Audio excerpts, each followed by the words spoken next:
Bonjour, rebonjour. Est-ce que Vladimir Poutine nous teste ? Ça en a tout l'air, en tout cas, puisque ce qui s'est passé cette nuit est une première, c'est-à-dire que des drones russes ont été descendus par la DCA polonaise, c'est-à-dire les armes anti-aériennes polonaises. Des dispositifs de l'OTAN ont même été utilisés pour défendre l'espace aérien polonais.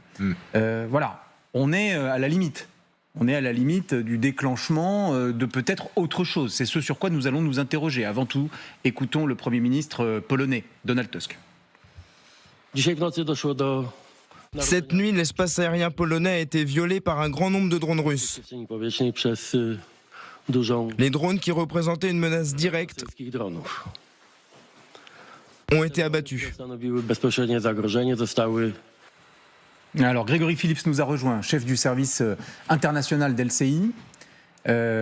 Plusieurs questions. La première, c'est est-ce que le Premier ministre polonais va avoir recours aux articles idoines de l'Organisation du traité Atlantique Nord et auquel cas, que se passerait-il ? Alors, dans ce cas-là, ce que peut faire la Pologne, dans un premier temps en tout cas, c'est de déclencher l'article 4 de l'OTAN, qui stipule que quand il y a violation de l'intégrité territoriale de l'un des pays de l'Alliance, eh bien, les pays de l'Alliance se réunissent pour ensemble réfléchir à une réponse.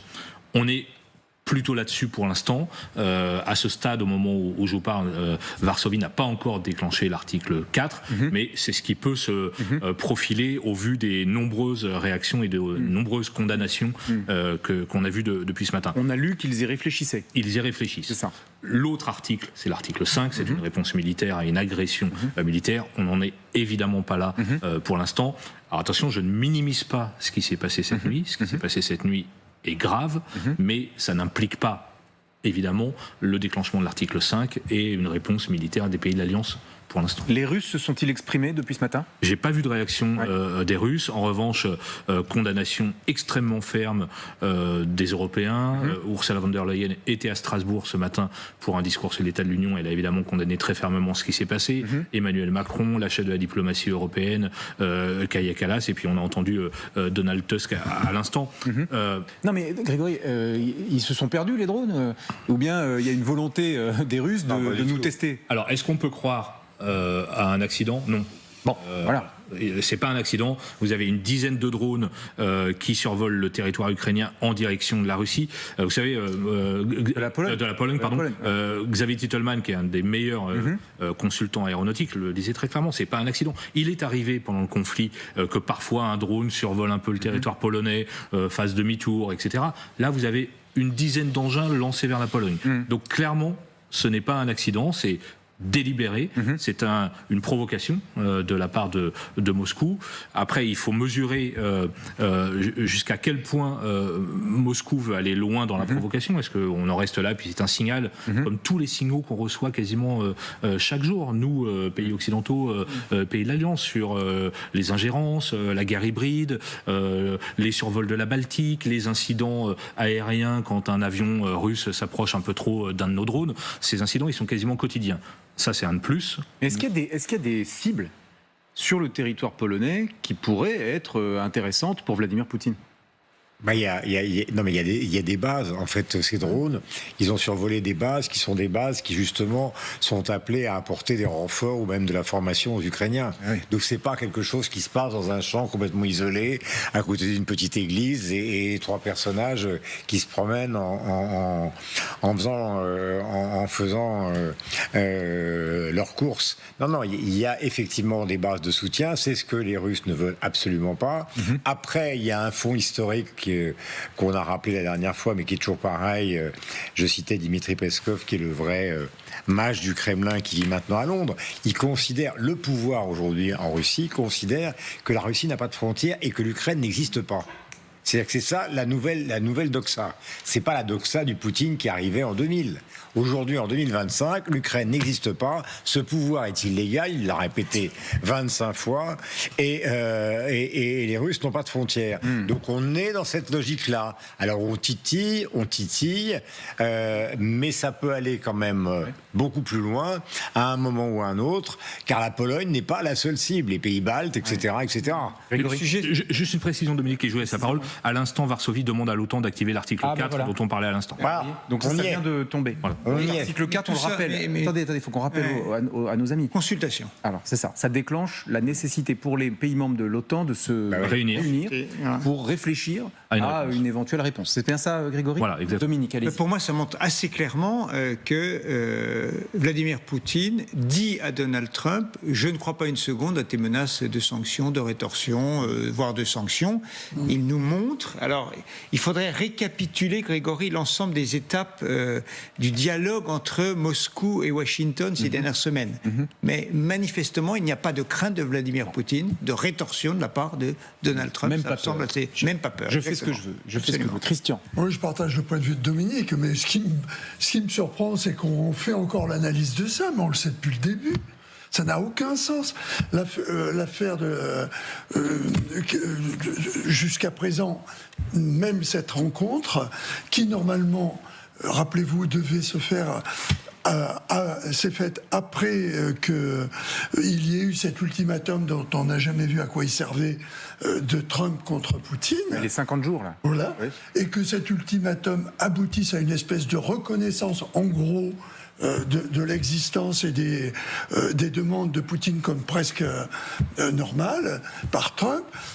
Pourquoi s'étonner de tout ça depuis le début Alors. Et Guillaume le rappelait, Poutine a dit ce qu'il voulait faire et il le fait et il continue et il continuera tant qu'il n'aura pas été arrêté sur le terrain, parce qu'on en est là.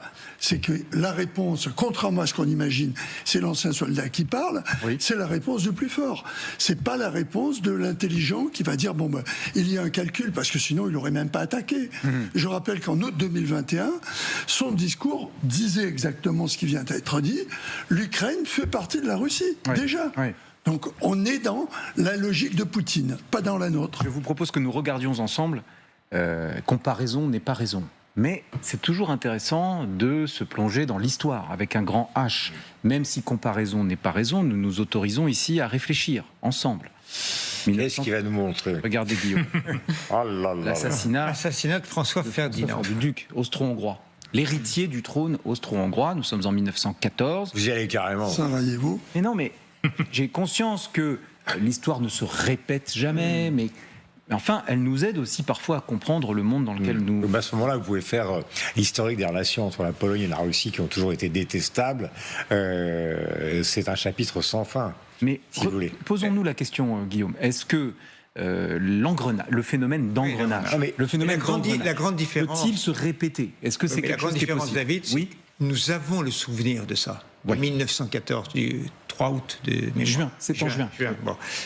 Nous avons le souvenir, donc nous savons ce qui peut se passer, donc nous allons essayer quand même d'éviter ce type d'engrenage. Enfin, nous en avions déjà le souvenir en 1939, hein, Dominique. Oui, c'est vrai. Bon, Marion, Guillaume, tout le monde. Et je parle sous le contrôle de Grégory Phillips, mais la Pologne sait aussi ce qui peut arriver depuis 3 ans, puisque aujourd'hui c'est une des premières armées en Europe, voire la première en nombre de soldats. Donc la Pologne a bien vu la menace et a essayé de se préparer, sachant que l'OTAN, ça pouvait aussi prendre du temps. C'est-à-dire que là, on n'est qu'au début d'une demande de consultation. Avec hier encore des propos assez alarmistes du nouveau président polonais qui dit clairement nous sommes l'une des cibles dans les prochaines années de la Russie. Enfin, l'Estonie a déjà tiré le signal d'alarme, la Finlande a tiré le signal d'alarme, les Polonais sont très conscients, et comment ne pas l'être quand vous voyez ce qui s'est passé cette nuit, que la menace elle est à ça de leur pays. Donc oui. Et soyons clairs, soyons précis.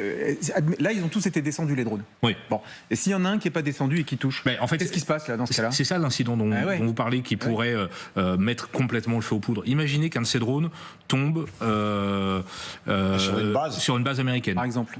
Imaginez qu'un de ces drones tombe sur un entrepôt logistique à Réchaud, qui est le gros hub logistique avec toutes les armes qui partent vers l'Ukraine. C'est pas la même histoire. Dans ces cas-là, quelle est la réaction ? Quelle est la réaction après les consultations ? Non, mais attends, est-ce que dans le cas de figure qu'évoque Grégory Phillips, on fait semblant, on fait comme si non, c'était pas un drone russe. Pourquoi je vous pose la question ? En fait, la question c'est est-ce que l'engrenage, on évoquait 1914, est-ce que l'engrenage est possible dans un monde nucléaire ? Là, sur les drones dont on parle, et encore une fois, je m'en réfère à mon maître Xavier Titelman, c'était des drones Shahed armés. Donc on n'est pas dans le symbole. C'est des armes de guerre qui peuvent tomber en territoire polonais et faire les dégâts qu'on vient de citer. Effectivement, si ça tombait. Alors l'engrenage, est-ce qu'il est possible dans un monde où comment on répond comment on répond puisque... Mais déjà, comment on prévient? C'est-à-dire que vous avez effectivement les F-16 polonais qui sont intervenus et qui ont écarté la menace. Donc déjà, on est à ce stade-là. Pour éviter l'engrenage, il faut faire en sorte que quand la menace arrive, on arrive à l'écarter. Mais Poutine a déjà intégré toutes ces questions et il connaît parfaitement le fonctionnement de l'Union européenne, y compris administratif. Et donc, lui, c'est la force, c'est lui qui la demande et qui la commande, donc ça peut aller très vite, tandis que l'Union européenne, c'est la raison et c'est la discussion. Donc c'est déjà 2 temporalités et 2 efficacités différentes.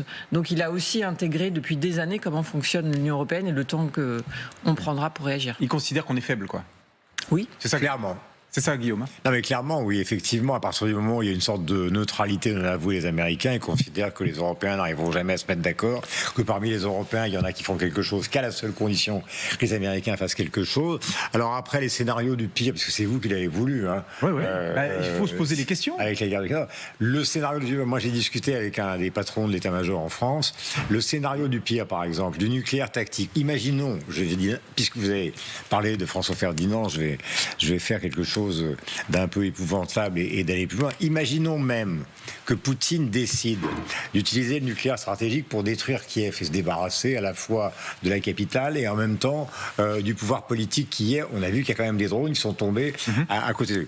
À ce moment-là, du côté occidental, on connaît l'hypothèse de réponse. Je parle sous ton contrôle. C'est pas de répondre d'un point de vue nucléaire, c'est de répondre d'une manière coordonnée d'un point de vue tactique et de détruire immédiatement 4 ou 5 villes russes. Donc il y a des scénarios qui existent. Il attaque nucléaire, on répond conventionnel, mais on détruit énormément. Mais pour l'instant, si vous voulez, c'est une sorte d'équilibre de la terreur qui est en train de jouer et qui a joué dans plusieurs conflits internationaux dans les années précédentes. Évidemment, on se souvient de Cuba et d'ailleurs. Le grand problème, c'est celui que mettait sur la table Marion, c'est qu'on est quand même dans un contexte qui est un contexte, j'allais dire, de motivation divergente au sein de l'Union européenne. Et c'est quand même très, très important. Et si on ramène ça à ce que disait, parce que c'est aussi le contexte de cette matinée, à ce qui nous arrive en France, les manifs, on attend un truc.